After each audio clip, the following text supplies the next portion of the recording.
Universidad San Sebastián, una gran universidad, presenta Agenda Nacional en CNN Chile.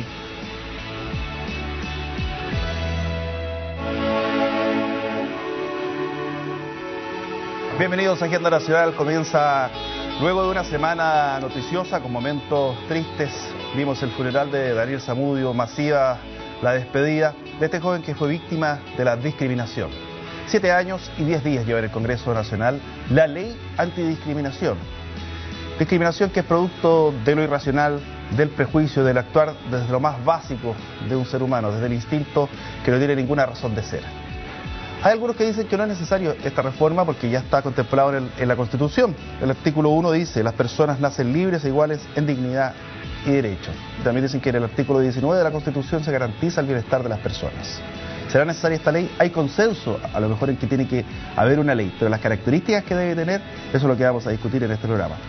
Presentamos de inmediato a nuestros invitados. A mi derecha, don Luis Bates, que es director del Centro de Estudios Ciudadanos de la Universidad de San Sebastián. ¿Cómo está, don Lucho? Muy bien, gracias, Pablo. A mi izquierda, don Jorge Chaulson, abogado, exdiputado. Usted lo conoce, por supuesto. ¿Cómo estamos, Jorge? Bien, muchas gracias. Por el lado allá, señor abogado, don Jorge Reyes, ¿cómo estamos? Muy bien, muchas gracias por invitarme. Y por allá, Valentina Verbal, de la Fundación Iguales. ¿Cómo estamos? Muchas gracias por la invitación. La pregunta es necesario legislar o con lo que sale en la Constitución basta? Ustedes van a decir que nosotros que sí. Don Jorge Reyes, ¿es necesaria una legislación antidiscriminación?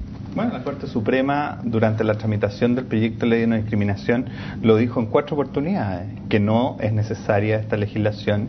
No solamente es lo que está el recurso de protección, está inserto en todo el ordenamiento jurídico, en muchísimas disposiciones de está totalmente excluida la posibilidad de discriminar. ¿Y por qué la ONU pide que se apruebe esta ley?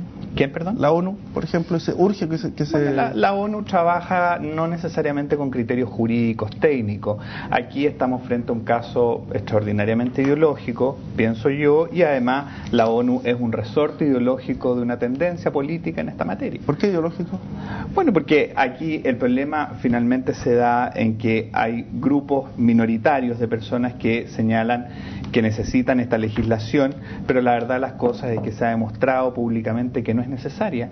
Fíjate que casos de matrimonios celebrados en el extranjero por personas del mismo sexo se han tratado de inscribir en Santiago y han sido acogidos los recursos de protección a tramitación. Incluso el Tribunal Constitucional tuvo que pronunciarse sobre la materia. Se acaban de admitir a tramitación otros más, sin ley de no discriminación, de manera de que el sistema funciona perfectamente para resguardar los derechos. ¿Valentina? Eso es falso, el sistema no funciona para resguardar los derechos. Yo soy, primero que nada me quiero presentar, yo soy transexual y las personas transexuales son de las más discriminadas en Chile. No tenemos acceso al trabajo porque tenemos un conflicto, o sea, tenemos una discordancia entre nuestra identidad de género y nuestro carnet de identidad. Se nos dice que tenemos que cambiar nuestra identidad, vamos a los tribunales de justicia y los tribunales de justicia nos dicen que tenemos que operarnos los genitales. Vamos a un médico, un cirujano, nos dicen que la operación vale 4 o 5 millones de pesos y cómo lo hacemos si no tenemos trabajo. O sea, estamos totalmente fuera del sistema laboral. Las personas homosexuales que tienen un mayor acceso al trabajo, mientras no se sepa su orientación sexual, también, cuando se sabe, en muchos casos, muchísimos casos, son echadas del trabajo, somos inexistentes. Las personas de la diversidad sexual, desde el colegio, desde la infancia, no se enseña la palabra homosexual. ¿Y esta ley cambiaría esa situación? Absolutamente sí, porque por último se empieza a hablar de que existen grupos discriminados, de que existe una discriminación, y además Chile es un país legalista históricamente de los tiempos de la conquista, y yo lo digo, digamos, como historiadora, y una ley, digamos, da una señal potente a la sociedad de que no se puede discriminar por una condición inherente de la persona humana, que no pueden haber grupos que establezcan un tipo de familia, un único tipo de familia, grupos conservadores, que también son minoritarios. Porque yo no creo, digamos, que la mayoría del país esté de acuerdo con las concepciones que tiene, por ejemplo, Jorge Reyes, y lo digo con todo respeto, y además establecen un único tipo de ser humano. Es decir, tiene que ser un ser humano heterosexual, tiene que ser un ser humano machista, porque en el fondo creen, digamos, creen en roles de género que tienen que cumplir, digamos, las personas, y no puede existir otras personas, no pueden existir transexuales, no pueden existir homosexuales, no pueden existir incluso hombres afeminados o mujeres un poco más masculinas. Hay una visión, digamos, ideológica también. Además, ser ideológico no es solamente, digamos, algo propio de los grupos minoritarios, como él dice, entre comillas, de la diversidad sexual, por ejemplo, sino que también, digamos, grupos conservadores católicos tienen también una visión ideológica parcial de las cosas. Antes de pasar la palabra, quiero pedirle a la gente que nos escriba a @agendanac a través del Twitter o el hashtag Agenda Nacional para poder ir participando del programa con sus comentarios respecto al programa, alguna pregunta, algún aporte. Aquí nosotros lo vamos a estar leyendo de inmediato para ir para ir trabajando el tema. Dice acá una persona, dice, Walter Moraga, dice, Chile no solo es un país discriminador, sino un país de prepotentes. Con esta ley, ¿qué aspectos de lo que acabamos de escuchar, Jorge Chausson o Lucho Bates, quien quiere partir primero, se podrían llegar a solucionar? Mira, yo creo que hay que empezar por lo primero, ¿no es cierto? Hay que aprovechar la pantalla para reiterar nuestras condolencias a la familia de Daniel Zamudio por haber sido víctima de un atentado que ha conmovido a todo el país. Pero hecho este alcance, y que quiero tomar lo que se acaba de decir, que Chile es un país legalista. Efectivamente, es un país muy legalista, ya lo dijo don Francisco Antonio Encina en su Historia de Chile como característica sociológica de nuestro país. Y ese legalismo es lo que nos lleva muchas veces a sobredimensionar el valor de las leyes para resolver problemas que son multicausales, por así decirlo, es decir, problemas que tienen que ver con aspectos educacionales, con aspectos culturales, aspectos históricos, etcétera, etcétera. Las leyes son necesarias, que duda cabe. Está aquí un ex distinguido parlamentario, ¿no es cierto? Y las leyes se hacen en el Congreso, pero las leyes son insuficientes para resolver problemas que tienen otros componentes que no resuelve el tema estrictamente jurídico. Y en consecuencia yo creo que darle a la ley esta especie de varita mágica para resolver problemas que son sociales. No, estoy diciéndolo yo. Darle a la ley esos efectos, digamos, para resolver problemas que son multicausales es un error. Son necesarias, pero son insuficientes para abordar problemas como este, por ejemplo. Y pasan necesariamente por aspectos culturales y educacionales. Y los cambios culturales y educacionales, como todos sabemos, son generalmente lentos, pero hay que empezarlos. Y por eso que en la universidad, el centro que yo dirijo, Educación Ciudadana, apunta precisamente al tema de los valores que hay detrás de las leyes y en general los valores de la sociedad. Lo veo inquieto porque además no ha hablado de todo este rato, así que dale nomás, Jorge. No me importa, estaba escuchando con mucha atención. Mira, para mí no hay duda que una ley contra la discriminación se requiere. Todos los países del orbe medianamente civilizados la tienen. Naciones Unidas, mal que mal, es la cuna de las doctrinas de defensa de los derechos humanos, y creo que no podemos hacer un pase así como que son muy ideológicos. Eso está bien para un partido político tal vez, pero no creo para las Naciones Unidas. Entonces esta ley se necesita y espero que podamos discutir los méritos y los deméritos del proyecto que está sobre la mesa. Pero yo quiero decir otra cosa, y se va a sorprender Lucho Bates, que tiene la idea de que a lo mejor muchas leyes no son necesarias. Yo creo que aquí falta otra ley que no está sobre la mesa y que es realmente lo que nos permite comprender mejor lo que ocurrió con Daniel Zamudio. Lo de Daniel Zamudio fue un crimen de odio, un delito de odio, más que un acto de discriminación. Todos los países, o la mayoría de los países, tienen leyes contra los crímenes de odio. ¿Qué significa esto? Que un hecho que sería delito de todas maneras, cuando está motivado por las características de una persona o de un grupo de personas, merece un castigo mayor porque sus efectos sobre la persona y sobre la sociedad son mucho más graves. Por ejemplo, si Daniel Zamudio no hubiera sido homosexual y lo hubiesen asesinado, igual sería un crimen.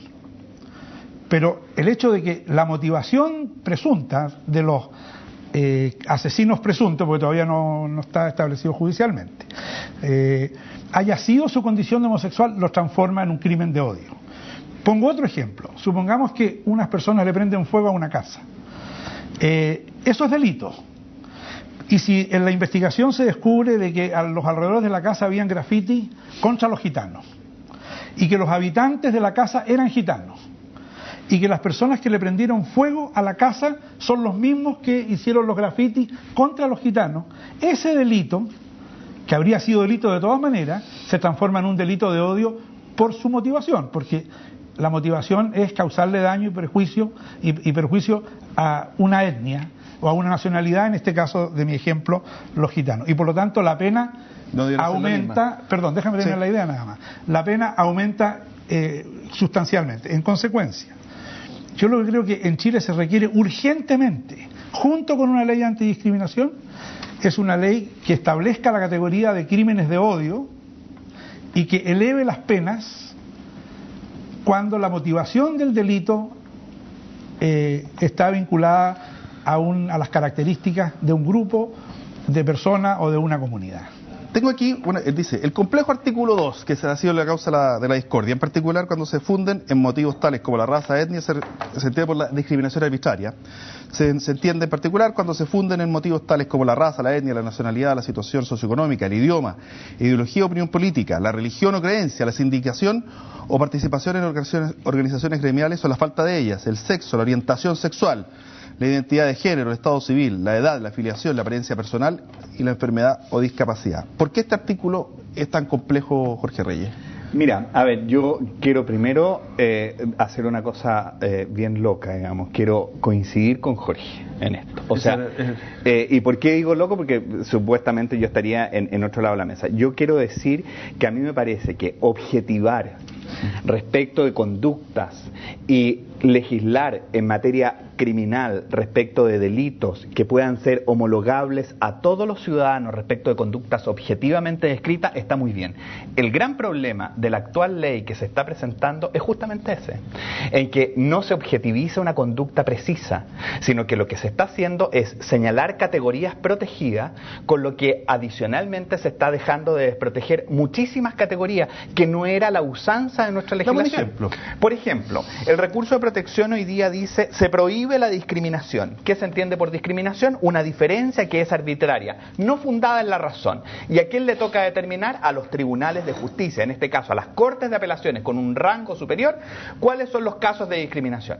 Cuando nosotros entramos a definir cuáles son las categorías, yo solo dejo estas, no dejo aquella, y adicionalmente rebajo a un nivel de tribunales inferiores de justicia, que van a ser los tribunales de primera instancia, los que van a conocer los conocimientos que antes tenía una corte superior respecto de inferior. Entonces creo que hay una técnica legislativa mala. Si a mí me hubiesen dicho, mire señor, de lo que se trata aquí es generar un delito de odio, me parece correcto de un punto de vista de técnica legislativa, porque ese es el avance que podemos hacer a la legislación. Generar esto, lo único que va a traer, y ha traído en el mundo, son disminución a las libertades. Yo te quiero decir que con el artículo 2, Pablo, si hubiese estado vigente la ley, yo no vengo a este debate. ¿Por qué? Porque resulta de que en este debate se van a tratar características de las cuales yo tengo mucho respeto por la panelista que está aquí, pero yo no tengo la misma opinión que ella en materias, por ejemplo, de homosexualidad, de transexualidad y todo. Con el mayor respeto lo digo, tengo razones objetivas para decirlo. Lo mismo que haya otras personas como las iglesias evangélicas, la iglesia católica y otras cosas que no tienen. ¿Y sabes cuál es el problema? Que a mí me van a perseguir por eso. Me van a perseguir por mi opinión. ¿Puedo explicarlo? No, el recurso permite eso. Pero un poquito. El artículo 2, inciso tercero, al contrario, esta ley el problema, y precisamente eso queremos cambiar, por ejemplo, Fundación Igual y otras organizaciones, no solo de diversidad sexual, sino que en general de diversidad, como por ejemplo la comunidad judía y otras. El artículo 3 establece que siempre se considerarán distinciones razonables, discriminar en el fondo, lo estoy diciendo con mis palabras, en virtud del ejercicio de otro derecho fundamental, como por ejemplo la libertad de culto y la libertad de expresión. O sea, esta ley está poniendo por encima la libertad de culto y la libertad de expresión al derecho a no discriminación. Entonces, es justamente al revés. Digamos, una persona puede discriminar en virtud del proyecto así como está ahora, y eso queremos cambiar. ¿No con eso? No, pues justamente ustedes quieren eliminar esa categoría protegida, es decir, que los derechos fundamentales no puedan oponerse a esa categoría de distinción. Que el derecho a no discriminación esté por encima de la libertad de expresión o de culto, queremos que estén al mismo nivel y que sea el juez el que resuelva, porque acá la ley está primando. ¿Sabes qué? Me dicen acá, estableciendo una primacía de antemano. No quedó claro por qué no vendrías al programa. Sí, yo quiero saber porque yo no vendría al programa porque a mí me van a perseguir a través de un recurso civil por haber tenido una opinión diferente.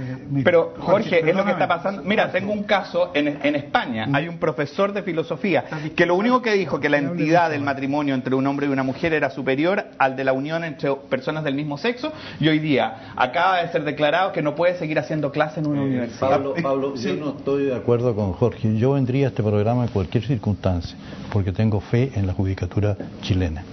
Es decir, no el hecho de haberse expuesto a que me lleven a los tribunales, a mí eso no me preocupa, porque en los tribunales hay justicia, son jueces profesionales que fallan en cuanto al mérito de los antecedentes y de acuerdo a la ley. En consecuencia, Lucho, yo vendría a cualquier programa. No tengo ningún problema. Perdóname, Lucho, mira, yo creo que lo que está planteando Jorge Reyes, que yo creo que no es la realidad, pero ahora que estamos legislando, yo creo que debemos aprovechar es una preocupación legítima, es lo que quiero decir, en el sentido de que yo por lo menos no soy partidario, nunca, bajo ninguna circunstancia, de castigar la opinión. Para mí los delitos de opinión no deben existir. La gente tiene derecho a decir lo que quiera. Y voy a decir algo más, claro aún. Los nazis tienen derecho a decir que son nazis si quieren. Y los comunistas también. Bueno, todos. Y los ultrarreaccionarios también, claro, todos. ¿No? Los come homosexuales, todos. No hay problema. Y yo creo que en el ordenamiento jurídico y en una ley antidiscriminación, eso tiene que ser preservado. Lo que se castiga son las acciones, claro, que discriminan, de acuerdo, no las opiniones. Tú tienes todo el derecho de decir que a ti la homosexualidad es algo que te repugna. Lo que no tienes derecho a hacer es que cuando tú estás en una posición de contratar a alguien, no le des el trabajo a pesar de que es competente por ser homosexual. ¿Y qué pasa con las comunidades? Espera, nos vamos a una pausa y con la siguiente pregunta. ¿Qué pasa? ¿Sí? Termino la idea. Lo que quiero decir es que todas estas dudas que plantea Jorge Reyes y que muchas personas a lo mejor las tienen, y yo también, porque yo no soy partidario, por ejemplo, que se penalice la negación del holocausto. Yo creo que los que lo hacen son unos imbéciles, pero tienen derecho a hacerlo. Entonces, porque mi opción es la libertad de expresión en todo momento. Bueno, hagamos una ley que, castigando severamente los actos de discriminación, que además tengamos una ley contra los crímenes de odio y preservemos, no porque don Lucho Bate tenga fe en la judicatura, porque a veces la judicatura nos puede defraudar. No sé, que te fe en el una pausa. Es mejor que la ley sea clara y yo creo que es perfectamente compatible. Mira, las dos cosas. Hay un punto porque vamos a entrar a la vuelta. Sí, vamos a la vuelta de comerciales, ahí te voy a dar la palabra. Una de las razones por las cuales se ha reprobado la ley es porque se podría abrir la puerta, por ejemplo, al matrimonio sexual, a la posibilidad de adopción. Eso mismo lo vamos a estar conversando a la vuelta y otros detalles más. Pausa, ya estamos de vuelta en la Agenda Nacional.